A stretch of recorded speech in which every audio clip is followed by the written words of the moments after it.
আমাদের দেশের বাজারে দেশীয় brand electronics infrared cooker launch করলেন ওয়ালটন হিট ম্যাট্রিক্স। এই মডেলটি নিয়ে আমরা আলোচনা করব। প্রথমে এই কুকারের গ্লাস সম্পর্কে জানব। এই গ্লাসটি তাপমাত্রা সহ্য করতে পারে 600 ডিগ্রি সেলসিয়াস পর্যন্ত।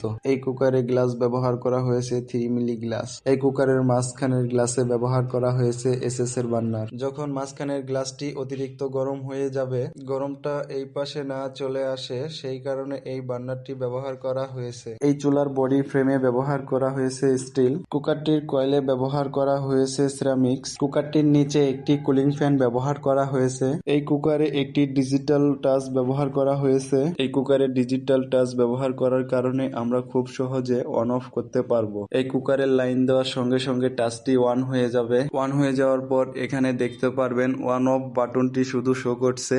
এই ওয়ান অফ বাটনের উপরে টাচ করলে এখানে দেখবেন অনেক কয়টা ফাংশন চালু হয়ে গেছে। এই কুকারটির ফুল রিভিউ ভিডিও দেখতে চাইলে BDMSN এই ইউটিউব চ্যানেলে গিয়ে দেখতে পারেন, সেখানে ফুল রিভিউ ভিডিও দেওয়া আছে।